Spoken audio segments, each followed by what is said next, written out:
Hello, Ian here from Dark Blaze Workshop. Welcome back to another video. And this one we're doing Sirius Black.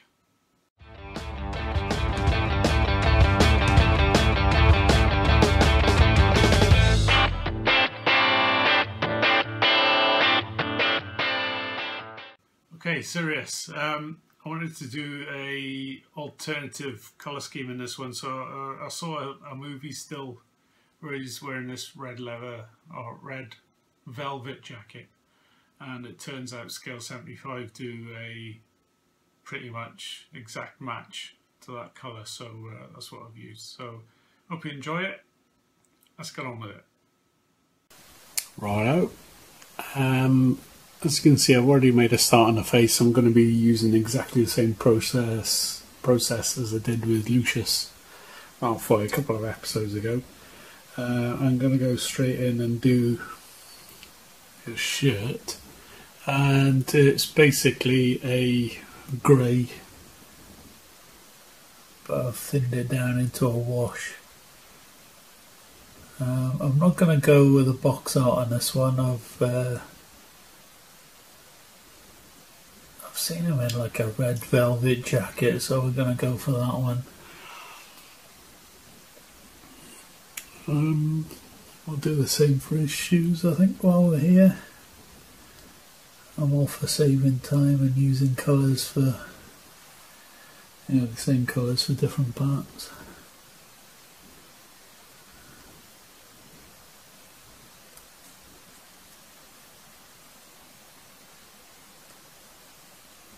Apologies if he goes out of focus there because I've turned him round, but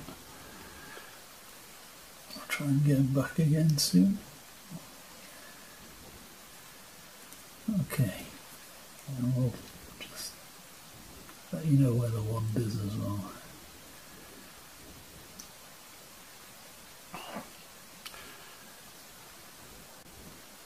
Okay, straight onto the waistcoat. I'm using the scale colours, Black Forest Green, or you could use, if you've got Citadel paints, Castellan Green or Sybarite Green, something. Anyway, a dark, what's it, a medium dark green.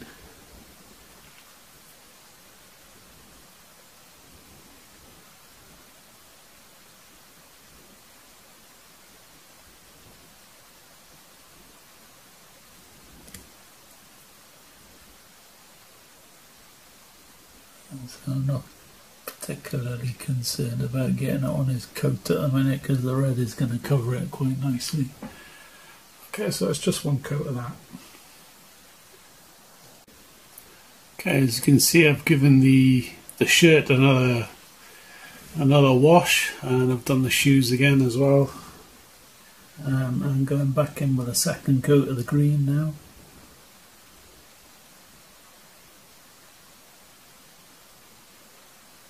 Really quick job on this one, hopefully.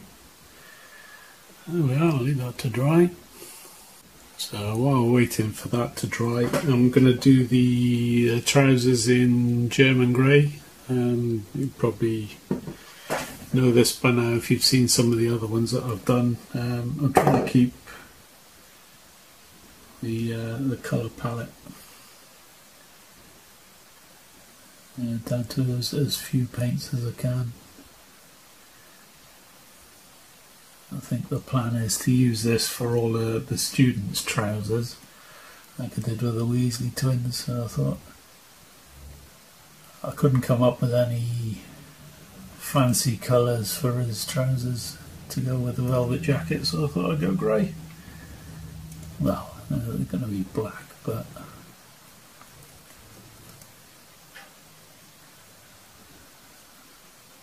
it's more or less a black, really, isn't it? German grey.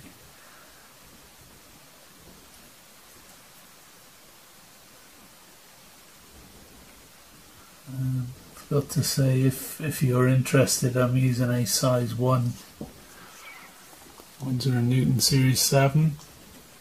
That German grey, I've got to say, is, well, it was a drop of paint, a drop of water, a drop of flow improver. Hopefully that'll settle into the recesses. I think I missed a bit inside his leg there.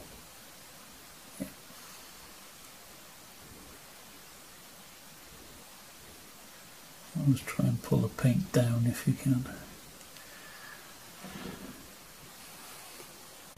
So while that's drying, we're going straight onto the jacket, and we're going with red leather from Scale Colour or Scale 75. I think this is probably one of the closest colours I can get to the pictures that I've seen of this jacket online. So it'll be good for a mid-tone.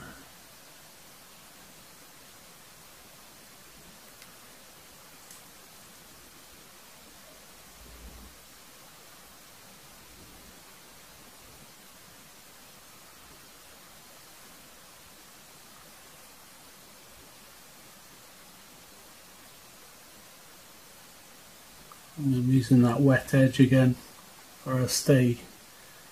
You know, I don't go too far away from where I've already put some paint down in case it makes a stain.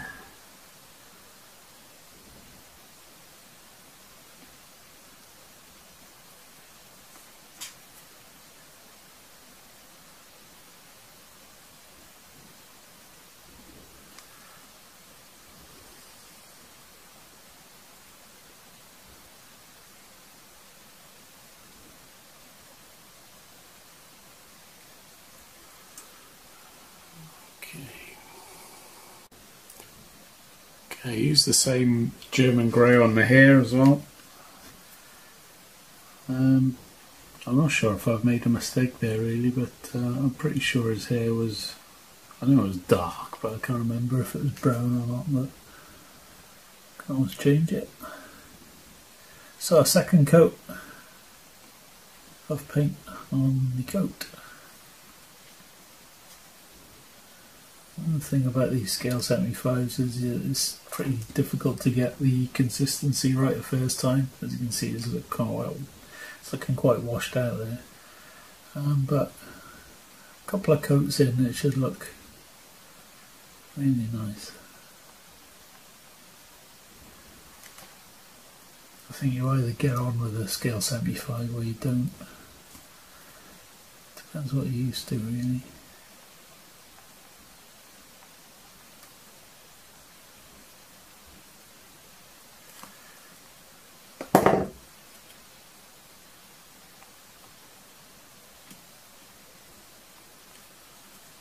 Okay, we'll see what that dries like.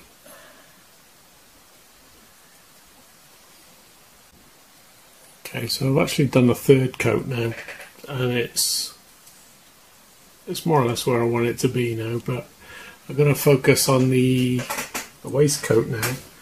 I'm using a lighter green, Irati green. It's my favourite green from this range. And working on the highlights now, so the top folds of the waistcoat. So I'm just staying up the top of the folds.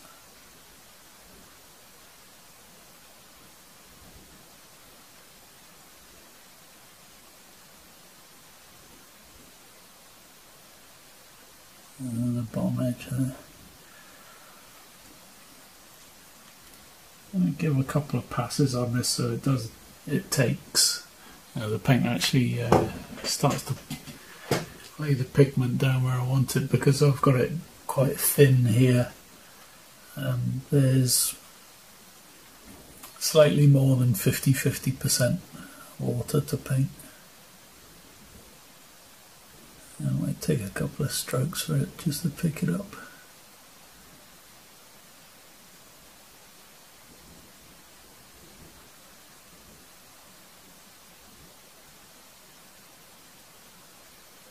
And always pull the brush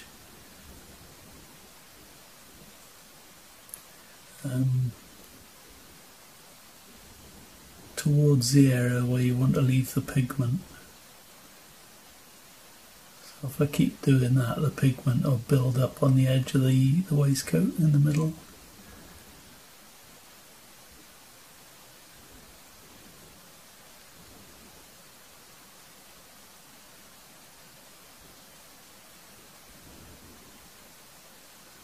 So I'll go a shade lighter now, which is the Sherwood green. I think it's like it's not quite a nurgling green, it's around that stage.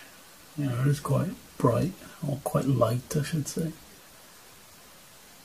I might have to go to a smaller brush because I'm just using the very tip of my brush now. Just to put a little bit of paint there.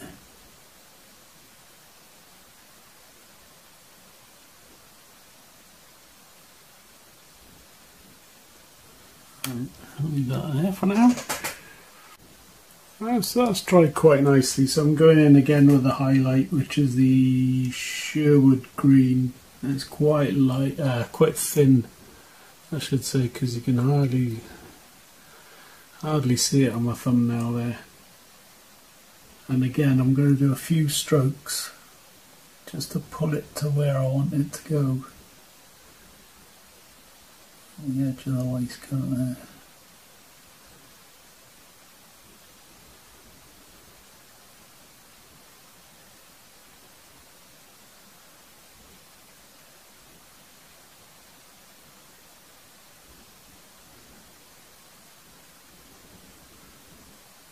Just trying to get it along the edge of that part there. And the edge there too. I think that should be enough. If I've gone too far, I can always go back in with the the Boreal green, just to, if you make a glaze, you can go over everything and it'll just bring everything together. It'll sort out the transitions. So I think we're done on the waistcoat. So next up, working on the back to the jacket again, and I've got black leather, which is in the same set. If you went for the wooden leather set from scale 75, it's in the same set as a red leather.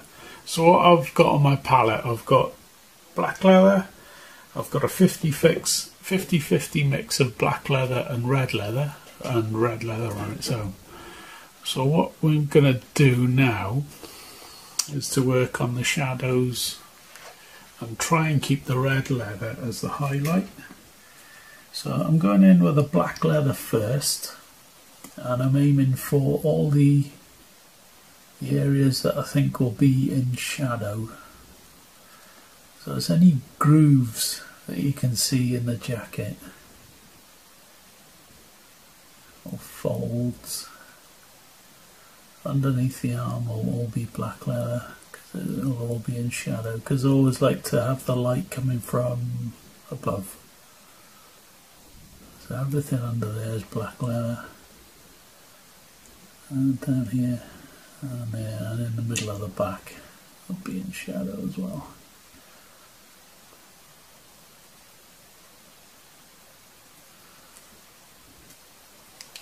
I've got my 50-50 mix now, and I'm going next to where I've put the black leather.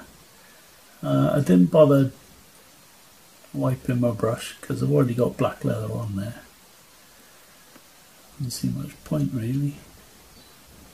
And I'll keep the highlights now close to where I've put the black leather. I say, if you don't understand anything that I'm waffling on about, let me know. I'll try and get back to you. I've got the red leather now, and I'm going in the highlight area. So I'm reinforcing where I haven't put any paint yet. So I'm staying away from where I put the shadows in. What we can do after this is go in with a highlight colour.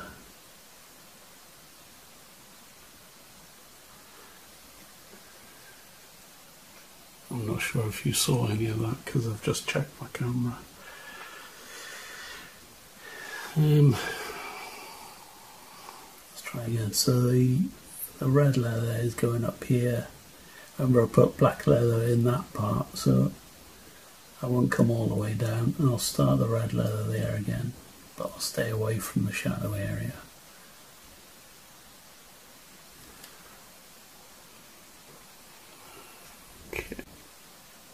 So I'll use the same colours now on the front part of the coat. I'm going back to the black leather.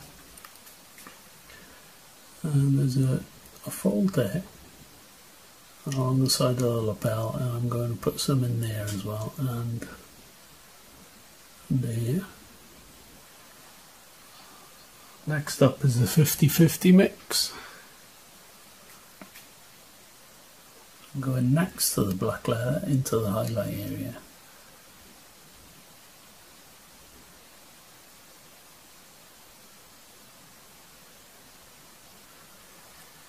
And a red leather on its own now. Is along the edge there.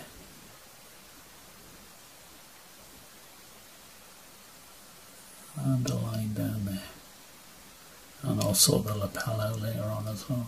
I'll do the top of the pocket.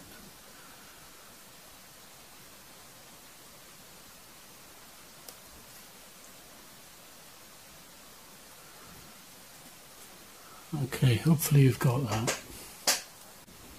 So while that's still wet, I've added a little bit of walnut, which is a bit of a strange colour really, because there's a bit of purple in there, there's a bit of red, and I don't know what it is really. It's a lovely colour. I've added a little bit of that to the red leather just to lighten it a little bit. And while it's still wet, I'm going to get in and do bits on the lapels. Just pick out areas that you think maybe lighter, like the edge of the jacket.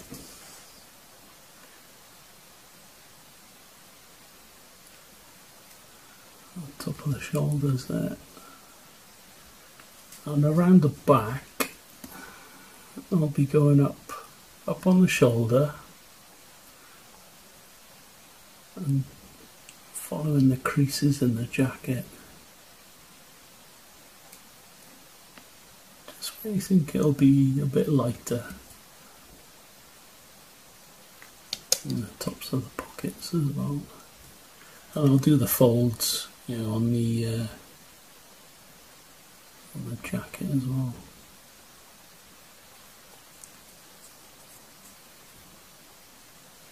Just to give it a little bit of contrast.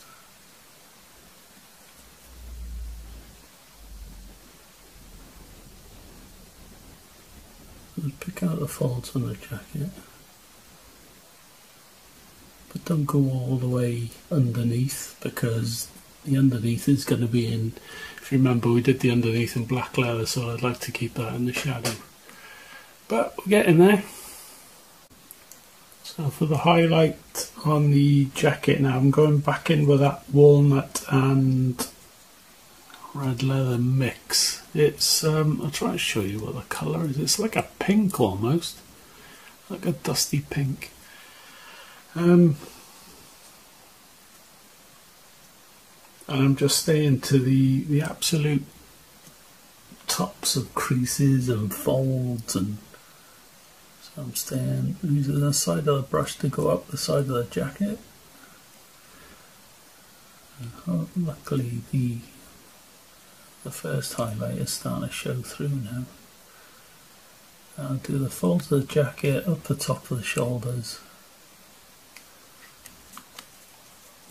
I'm going to do huge bold strokes, just doing little highlights. Where you think the light would be the strongest, or where it would catch. Put too much on there, because it's quite thin, it'll come off with your finger. Yeah, this is practically a glaze consistency, so it's about 2 drops of water to paint. Oh, maybe 3 drops. Yeah, really thin. I'm happy with that. I think the trousers need a highlight, and we're getting there.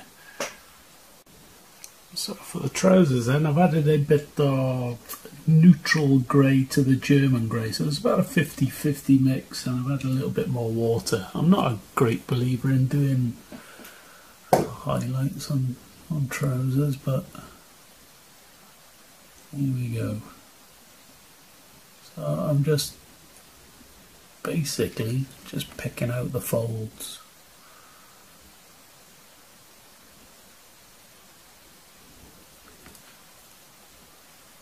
A broad highlight on the thigh there.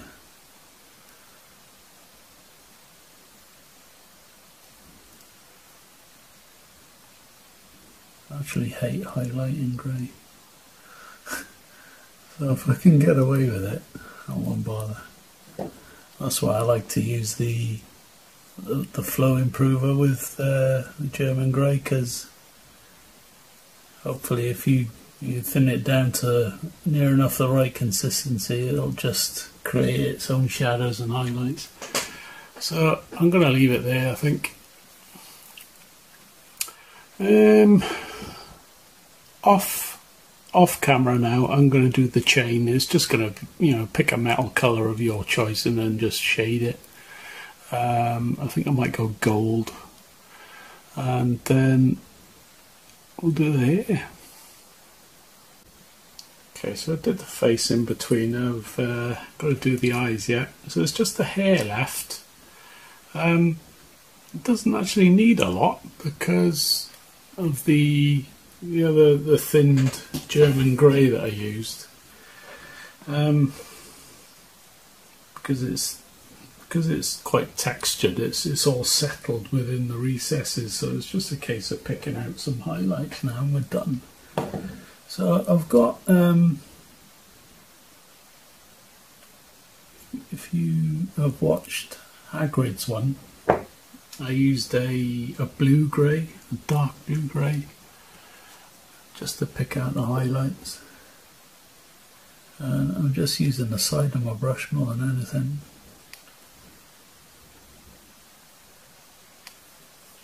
Just to go over each curl.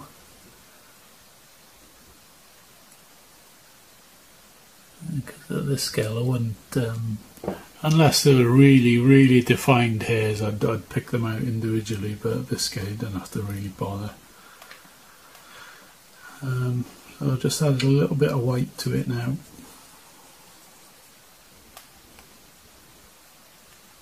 And I'll just stay up the top now. Just get that front curl there and up the top.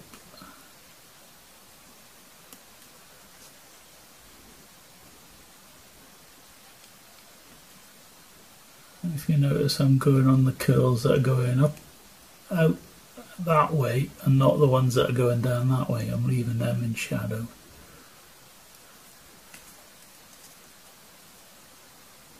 It's not so pronounced on this side, but it's still quite wavy. Okay, I just need to dot the eyes now and I think we're done. As I say, with the belt, it was Retarder gold, and I put a little bit of Agrax on top of that and then picked it out again with the gold, and it looks pretty good. So I'm going to leave it at that, and I think we're done there. I used that walnut on the wand as well. No, happy with that. So I'll get him on his base and then we'll do a wrap up. Okay, another one finished off the list. I really enjoyed doing this one, especially the red jacket. I think once I found the right colour to use, it all seemed to fall into place quite easily, so very happy. So if you've got any questions, get involved in the comments below. And yeah, that's it from me for now. We'll see you in the next episode. Cheers.